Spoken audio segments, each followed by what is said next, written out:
வணக்கம். சுப்ரீம் செய்திகளுக்காக இரா செல்வமணி. இன்றைய முதன்மை செய்திகள். காரைக்காலில் சாலையில் நிலக்கரி துகள்கள் கொட்டி வாகன ஓட்டிகள் பாதிக்கப்பட்ட பகுதியை கலெக்டர் மணிகண்டன் ஆய்வு செய்தார். புதுச்சேரி அரசு பொது மருத்துவமனையில் 24 மணி நேரமும் இலவச மனநல ஆலோசனை மையம் செயல்படுகிறது என சுகாதாரத்துறை இயக்குனர் டாக்டர் ஸ்ரீராமுலு தெரிவித்துள்ளார். புதுவை மாநிலத்தை அடுத்த சொரப்பூர் கிராமத்தில் அமைந்துள்ள லட்சுமி நாராயணா சன்னதியில் சீதா ராமர் திருக்கல்யாண வைபவம் வெகு சிறப்பாக நடைபெற்றது. கரையாம்புத்தூர் அரசு ஆரம்ப சுகாதார நிலையத்தின் பழைய குடியிருப்பு பகுதிகள் சமூக விரோதிகளின் கூடாரமாக செயல்பட்டு வருகின்றது. உடனடியாக இந்த கட்டிடங்களை இடித்து அகற்ற நடவடிக்கை எடுக்க வேண்டுமென சமூக ஆர்வலர்கள் அரசுக்கு கோரிக்கை விடுத்துள்ளனர். இனி விரிவான செய்திகள். காரைக்காலில் சாலையில் நிலக்கரி துகள்கள் கொட்டி வாகன ஓட்டிகள் பாதிக்கப்பட்ட பகுதியை கலெக்டர் மணிகண்டன் ஆய்வு செய்தார். காரைக்கால் அம்பாள் சமுத்திரம் வளைவில் வேகமாக நிலக்கரி ஏற்றிச் சென்ற லாரிகள் சென்றதால் நிலக்கரி துகள்கள் சாலையில் சிதறியது. அந்த வழியாக வந்த இருசக்கர வாகன ஓட்டிகள் இதில் சறுக்கி கீழே விழுந்து காயமடைந்தனர். இந்த வீடியோ சமூக வலைதளத்தில் வைரலாகி பரபரப்பை ஏற்படுத்தியது. இதனையடுத்து கலெக்டர் மணிகண்டன் விபத்து ஏற்பட்ட அம்பாள் சமுத்திரம் பகுதியை நேரில் சென்று ஆய்வு மேற்கொண்டார். எஸ்பி பாலச்சந்தர், சுப்பிரமணியன் மற்றும் பொதுப்பணித்துறை அதிகாரிகள், துறைமுக அதிகாரிகள் ஆகியோர் இந்த நிகழ்ச்சியின் போது உடனிருந்தனர். ஆய்வுக்கு பின்னர் செய்தியாளர்களிடம் பேசிய ஆட்சியர் மணிகண்டன், நிலக்கரி ஏற்றிச் செல்லும் வாகனங்கள் செல்லும் பாதைகளில் கூடுதலாக போக்குவரத்து போலீசாரை நியமிக்க அறிவுறுத்தப்பட்டுள்ளது. இனி இதேபோன்று அலட்சியமாக நிலக்கரி எடுத்துச் சென்றால் நடவடிக்கை மேற்கொள்ளப்படும் என அவர் தெரிவித்தார். உடனடியாக நாங்கள் அந்த துறைமுக அதிகாரிகளை தொடர்பு கொண்டு இதன் மேலே அவர்கள் எடுத்த நடவடிக்கை என்ன, இது மீண்டும் வராமல் தடுப்பதற்கு அவர்கள் சைடிலிருந்து எடுக்க போகிற நடவடிக்கைகள் என்ன என்பதை கேட்பதற்காக இன்றைய தினம் மாவட்ட நிர்வாகத்தின் சார்பில் ஒரு கலந்தாய்வு கூட்டம் நடந்தது. பாதிக்கப்பட்ட மக்களை நீங்களும் அணுகுங்க. அவங்களுக்கு தேவையான உதவிகள் செஞ்சு கொடுப்பதும் உங்களுடைய கடமை தான். மாவட்ட நிர்வாகம் செஞ்சு கொடுக்குது. நீங்களும் அவங்களை அணுங்கன்னு சொல்லியிருக்கிறோம். வாகனம் பாதிப்பதாக இருந்தாலும் அவங்க அந்த ஏதாச்சும் உதவி பண்ணி கொடுத்தோம்னா பண்ணி கொடுப்பாங்க. நாங்கள் மாவட்ட நிர்வாகமும் அது என்ன விவரத்தெல்லாம் சேகரிக்க சொல்லியிருக்கிறோம். யாருக்காச்சும் பாதிப்பு ஏற்பட்டு அந்த பாதிப்பு உண்மையிலேயே காம்பன்சேஷன் பண்ற அளவுக்கு இருந்ததுன்னா அதுக்குரிய நடவடிக்கைகள் உறுதியாக பண்ணி கொடுப்போம். அது தவறு. அது மாதிரியான விஷயங்கள் எதுவுமே நடக்காது. மக்கள்கிட்ட இருந்து இது மாதிரியான குறைகள் வந்தால் உடனடியாக அது மேலே நடவடிக்கை எடுங்க, அங்கே ஸ்பாட்டுக்கு போங்கன்ட்டு பொதுப்பணித்துறைக்கும் உள்ளாட்சித்துறைக்கும் சொல்லியிருக்கிறோம். இனிமேல் அந்த தவறுகள் நடக்காது.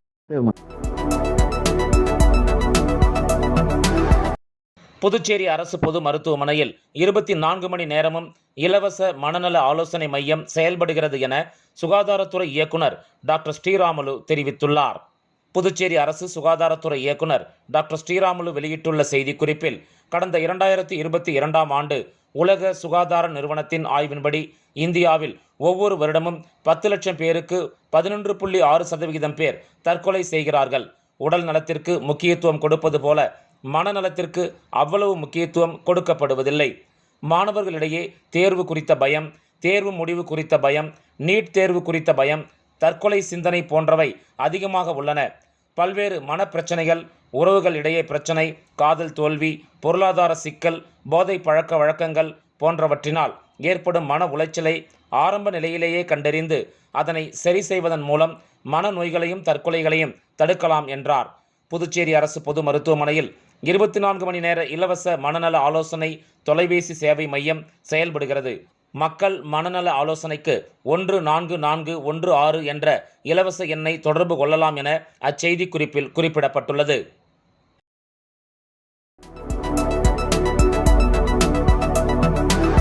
புதுவை மாநிலத்தை அடுத்த சொரப்பூர் கிராமத்தில் அமைந்துள்ள லட்சுமி நாராயணா சன்னதியில் சீதா ராமர் திருக்கல்யாண வைபவம் வெகு சிறப்பாக நடைபெற்றது. நெட்டப்பாக்கம் அருகே உள்ள சொரப்பூர் கிராமத்தில் உள்ள கனகவள்ளி தாயார் சமேத ஸ்ரீ லட்சுமி நாராயண பெருமாள் ஆலயத்தில் ராமர் சீதா திருக்கல்யாண உற்சவ பெருவிழா சிறப்பாக நடைபெற்றது. முன்னதாக தட்டு வரிசை கொண்டு வருதல், பூணூல் போடுதல், மாலை மாற்றுதல், பூப்பந்து போடுதல், காப்பு கட்டுதல், ஹோமம் வளர்த்தல் ஆகியன நடைபெற்றது. பின்னர் ராமர், சீதா பிராட்டி ஆகியோர் மணக்கோலத்தில் அலங்காரம் செய்யப்பட்டு மங்கள வாத்தியம் முழங்க திருக்கல்யாணம் நடைபெற்றது. சிறப்பு அலங்காரத்தில் லக்ஷ்மணன், அனுமன் ஆகியோர் உடன் இருந்தனர். திருக்கல்யாணத்தில் உபன்யாசம் மற்றும் மாணவிகளின் பரதநாட்டிய நிகழ்ச்சிகள் அரங்கேறியது. திருக்கல்யாணத்தில் உபன்யாசம் மற்றும் மாணவிகளின் பரதநாட்டிய நிகழ்ச்சிகள் அரங்கேறியது. இத்திருக்கல்யாணத்தை காண சுற்றுப்புற பகுதிகளிலிருந்து திரளான பக்தர்கள் கலந்து கொண்டனர். இதற்கான ஏற்பாடுகளை அறங்காவல் குழுவினர் செய்திருந்தனர். பின்னர் பக்தர்கள் அனைவருக்கும் மாங்கல்யம் அடங்கிய சீர்வரிசை பொருட்கள் வழங்கப்பட்டது.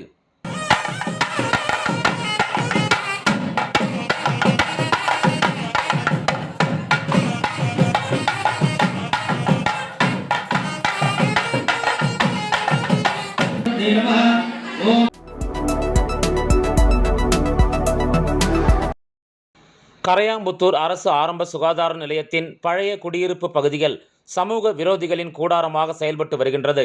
உடனடியாக இந்த கட்டிடங்களை இடித்து அகற்ற நடவடிக்கை எடுக்க வேண்டுமென சமூக ஆர்வலர்கள் அரசுக்கு கோரிக்கை விடுத்துள்ளனர். புதுவை மாநிலம் நெட்டப்பாக்கம் சட்டமன்ற தொகுதிக்கு உட்பட்ட கரையாம்புத்தூர் கிராமத்தில் அரசு ஆரம்ப சுகாதார நிலையம் 3 ஏக்கர் பரப்பளவில் ஊருக்கு ஒதுக்குப்புறத்தில் இயங்கி வருகின்றது. இந்த மருத்துவமனையானது காலை 8 மணி முதல் 2 மணி வரையும், மதியம் 2 மணி முதல் இரவு 8 மணி வரையும் 2 வேலை நேரங்களில் இயங்கி வருகின்றது. ஒரு செவிலியர் மற்றும் ஒரு பணியாள் என இருவர் மட்டுமே இரவு 8 மணி வரை பணியில் இருப்பார்கள். இரவு நேரங்களில் பொதுமக்களின் நடமாட்டம் அப்பகுதியில் இல்லாததால் சமூக விரோதிகளுக்கு அது வசதியாக உள்ளது. மருத்துவமனை வளாகத்தில் மருத்துவர்கள் மற்றும் செவிலியர்கள் தங்குவதற்கு அரசு கட்டிக் கொடுத்த குடியிருப்புகள் தற்போது மரம் செடி கொடிகளுக்கு மத்தியில் சிதிலமடைந்து காணப்படுகிறது. இதனால் இப்பகுதியில் இரவு நேரங்களில் வெளிநபர்களின் உல்லாச கூடாரமாக அது செயல்படுவதாக சமூக ஆர்வலர்கள் கூறுகின்றனர். பழைய கட்டிட வளாகத்தின் உள்பகுதிகளில் பயன்படுத்தப்பட்ட காண்டங்கள் சிதறி கிடக்கின்றது. இந்த கட்டிடத்தை அரசு இடிப்பதற்கு பல மாதங்களுக்கு முன்னரே பூமி பூஜை போடப்பட்டதாகவும் தற்போது வரை எந்த பணியும் நடைபெறவில்லை என்ற குற்றச்சாட்டும் உள்ளது. அரசு உடனடியாக இந்த பழைய கட்டிடங்களை இடித்து அகற்ற துரித நடவடிக்கை எடுக்க தொகுதி எம்எல்ஏவுக்கு சமூக ஆர்வலர்கள் கோரிக்கை வைத்துள்ளனர்.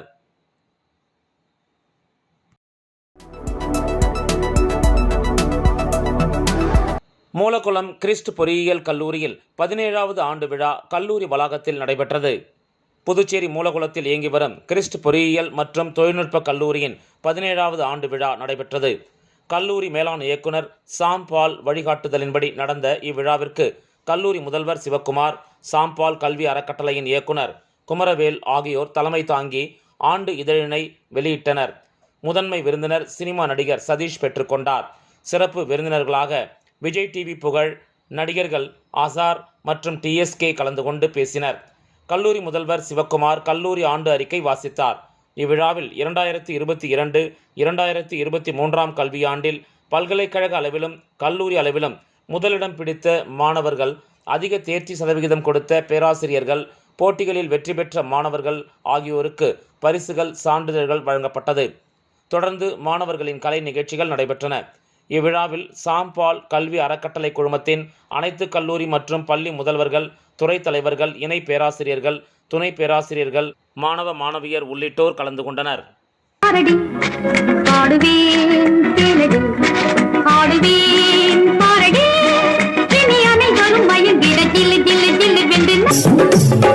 உள்ளுக்குள்ளே என்னாலே பொல்லாத சிறுக்கி பொன்னாட்டம் நிறுக்கி பின்னாடி பள்ளம் பறிப்பா இல்ல ஒட்டு மொத்தமா சொல்லுதா நாளைக்கு தமிழ்நாட்டை ஆள போற நம்மளோட கிறிஸ் இன்ஜினியரிங் காலேஜ் ஸ்டூடெண்டா கூட இருக்கலாம். சொல்லும் என்ன அமைதியா இருக்க? முத்து பாண்டினா குத்தி போட்டுருவான்னு பாக்குறியா? கை தட்ட பாண்டி. சவாலான ஒரு நாள் தான். ஸோ அதனால பெண்கள்லாம் ஆண்களுக்கு இல்லை, கடவுளுக்கு சமம் அப்படின்றத வந்து நான் இங்கே சொல்லிக்கிறேன்.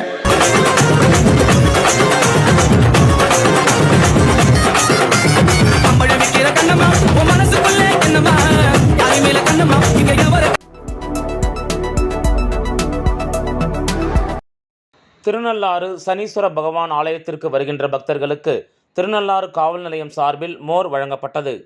புதுச்சேரி மாநிலம் காரைக்கால் மாவட்டத்தில் ஒரு வார காலமாக வெயிலின் தாக்கம் அதிகமாக இருந்து வருகிறது.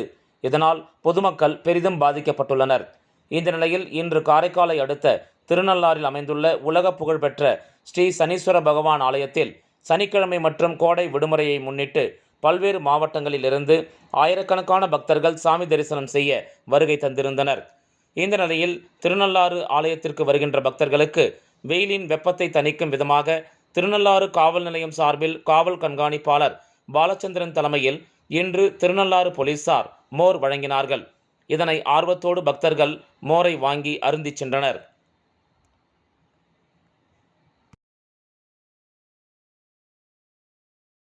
விளம்பர இடைவேளைக்கு பிறகு செய்திகள் தொடரும்.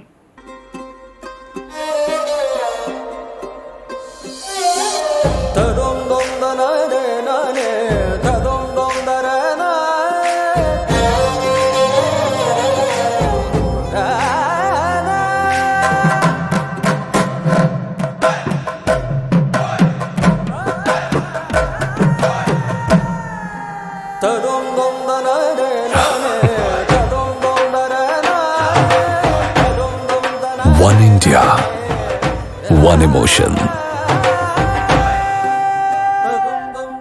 Weddings by Jose Alucas. செய்திகள் தொடர்கின்றன.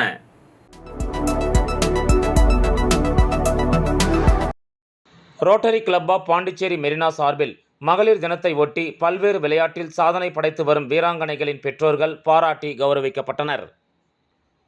Rotary club of Pondicherry Marina சார்பில் மகளிர் தின விழா வில்லியனூரில் உள்ள விக்டரி ஸ்போர்ட்ஸ் அகாடமியில் நடைபெற்றது. இதில் சிறப்பு விருந்தினர்களாக மண்டலம் 25இன் உதவி ஆளுநர் வாணி மற்றும் மண்டலம் 23இன் உதவி ஆளுநர் திருமாறன் ஆகியோர் பங்கேற்றனர்.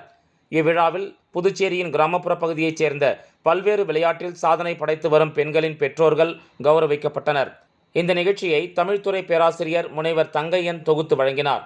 இந்த நிகழ்ச்சியில் ரோட்டரி கிளப் ஆஃப் பாண்டிச்சேரி மெரினாவின் 2023-2024 ஆண்டின் தலைவர், பகுத்தறிவு செயலாளர் தட்சிணாமூர்த்தி, பொருளாளர் நவ்ரோஜ், 2024-2025 வருங்கால தலைவர் சுகுமார் உள்ளிட்டோர் கலந்து கொண்டனர்.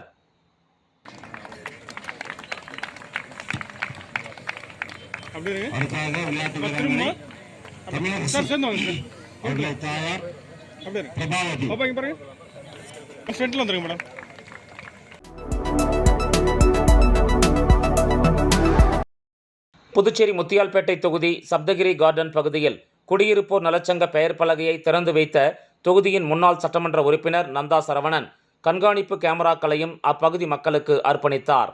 புதுச்சேரி முத்தியால்பேட்டை தொகுதிக்கு உட்பட்ட சப்தகிரி கார்டன் பகுதியில் குற்றச்சம்பவங்களை தடுக்கும் வகையில் குடியிருப்பு பகுதிகளில் கண்காணிப்பு கேமரா பொருத்த வேண்டும் என்று அப்பகுதி மக்கள் தொகுதியின் முன்னாள் சட்டமன்ற உறுப்பினர் நந்தா சரவணனிடம் கோரிக்கை வைத்தனர். அவர்களின் கோரிக்கையை ஏற்றுக்கொண்ட திமுக முன்னாள் சட்டமன்ற உறுப்பினர் நந்தா சரவணன் 1 லட்சம் ரூபாய் செலவில் சப்தகிரி கார்டன் பகுதியில் 12 இடங்களில் கண்காணிப்பு கேமராக்களை பொருத்தினார். கண்காணிப்பு கேமராக்களை அந்த பகுதி மக்களுக்கு அர்ப்பணிக்கும் நிகழ்ச்சி இன்று நடைபெற்றது. இதில் சிறப்பு விருந்தினராக கலந்து கொண்ட முன்னாள் சட்டமன்ற உறுப்பினர் நந்தா சரவணன் சப்தகிரி கார்டன் குடியிருப்போர் நலச்சங்க பெயர் பலகையை திறந்து வைத்து கண்காணிப்பு கேமராக்களையும் அர்ப்பணித்தார். தொடர்ந்து அந்த பகுதியைச் சேர்ந்த சுமார் 500க்கும் மேற்பட்ட பெண்களுக்கு பரிசு பொருட்களையும் இலவசமாக வழங்கினார். இந்த நிகழ்ச்சியில் தொகுதியின் முன்னாள் சட்டமன்ற உறுப்பினர் நந்தா சரவணனின் ஆதரவாளர்கள், பொதுமக்கள், பெண்கள் என அனைவரும் திரளாக கலந்து கொண்டனர்.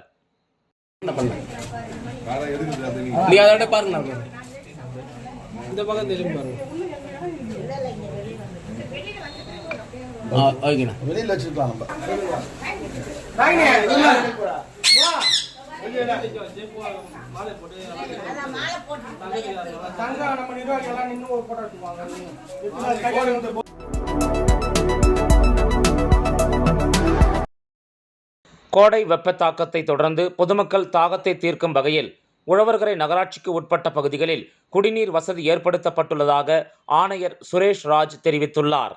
உழவர்கரை நகராட்சி ஆணையர் சுரேஷ் ராஜ் வெளியிட்டுள்ள அறிக்கையில், கோடை வெப்ப தாக்கத்தை தொடர்ந்து பொதுமக்கள் தாகத்தை தீர்க்கும் வகையில் பாதுகாக்கப்பட்ட குடிநீர் வசதிகள் செய்து தரப்பட்டுள்ளன. மேலும் விலங்குகள், பறவைகளுக்கும் தண்ணீர் தொட்டிகள் அமைக்கப்பட்டுள்ளன.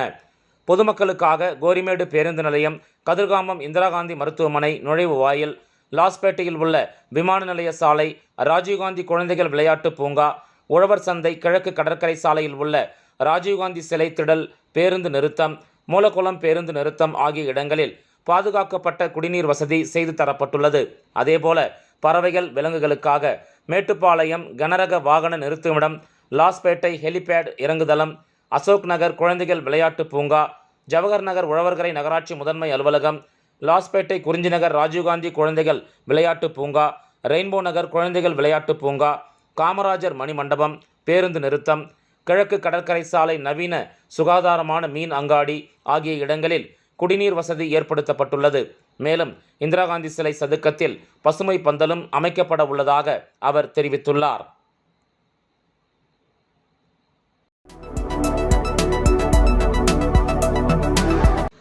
சுல்தான்பேட்டை ராக் இன்டர்நேஷனல் மேல்நிலைப் பள்ளியில் மாண்டிசோரி கல்வி முறை ஒருநாள் பயிலரங்கம் நடைபெற்றது.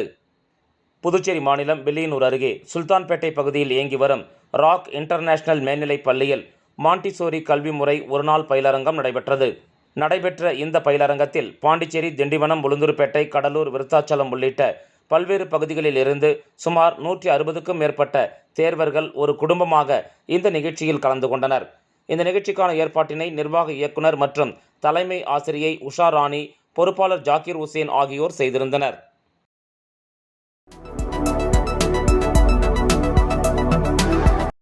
மக்களவைத் தேர்தலில் போட்டியிட்ட சுயேட்சை வேட்பாளர் மாஸ்கோ ஆர்எல்வி ஜனநாயக பேரவையில் இணைந்தார். புதுச்சேரியில் நடைபெற்ற பாராளுமன்ற தேர்தலில் சுயேட்சையாக போட்டியிட்ட வேட்பாளர் மாஸ்கோ ஆர்எல்வி பேரவையில் இணையும் விழா மாநில அமைப்பாளர் சிவகுமரன் தலைமையில் அட்மின் கோமதி முன்னிலையில் ஆர்எல்வி பேரவை நிறுவனர் தலைவர் ஆர்எல் வெங்கட்ராமன் இல்லத்தில் நடைபெற்றது. சுமைதாங்கி அறக்கட்டளை நிறுவன தலைவர் மாஸ்கோ ஆர்எல்வி ஜனநாயக பேரவையின் நிறுவன தலைவர் ஆர்எல் வெங்கட்ராமனை அவரது இல்லத்தில் நேரில் சந்தித்து தான் கடந்த 10 ஆண்டுகளாக வில்லியனூர் தொகுதியில் சுமைதாங்கி அறக்கட்டளை என்கிற ட்ரஸ்ட் நடத்தி வருவதாகவும், அதன் மூலம் ஏழை எளிய மக்களுக்கு தேவையான உதவிகளை செய்து வந்துள்ளேன் என்றும், கொரோனா காலத்தில் உத்திரவாகினிப்பேட் பகுதியில் வசிக்கும் அனைத்து ஏழை எளிய மக்களுக்கும் உணவு, அரிசி மற்றும் மளிகை பொருட்களை கொடுத்து உதவி செய்து வந்துள்ளேன் என்றும், கோடை காலத்தில் வெப்பம் தாக்கத்தினால் வெளியில் செல்ல முடியாமல் இருக்கும் கூலி வேலை செய்யும் தொழிலாளர் குடும்பங்கள் அனைவருக்கும் குடும்பத்திற்கு 10 கிலோ அரிசி வழங்கினேன் என்றும், மக்களவைத் தேர்தல் நேரத்தில் வாக்குக்கு 500 மற்றும் 200 என்று பணம் கொடுத்த வேட்பாளர்களை கைது செய்ய வேண்டும் என்று வில்லியனூர் உதயம்பட்டு 4 முனை சந்திப்பில் மறியல் போராட்டம் நடத்தி வாக்காளர்களுக்கு பணம் பொருள் கொடுப்பதை தேர்தல் துறை தடுக்க வேண்டும் என்று மக்களுக்கு விழிப்புணர்வை ஏற்படுத்திய தன்னை காவல்துறை கைது செய்தது என்றும், அனைத்து விவரங்களையும் ஆர்எல்வி ஜனநாயக பேரவையின் நிறுவன தலைவர் ஆகிய என்னிடத்தில் எடுத்து கூறினார். மேலும் சமூக பணியை விரிவுபடுத்துகின்ற வகையில் ஆர்எல்வி பேரவையில் இணைந்து செயல்பட விருப்பம் தெரிவித்துள்ளார். அதனைத் தொடர்ந்து தனது சுமைதாங்கி அறக்கட்டளையை முழுமையாக கலைத்துவிட்டு தனது நிர்வாகிகள் மற்றும் ஊர் மக்கள் அனைவருடனும் திரளாக வந்து ஆர்எல்வி பேரவையில் தன்னை இணைத்து கொண்டார்.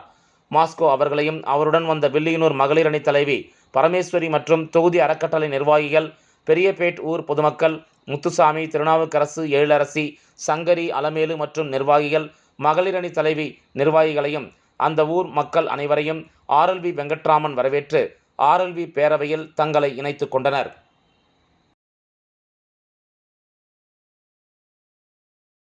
மீண்டும் முதன்மை செய்திகள்.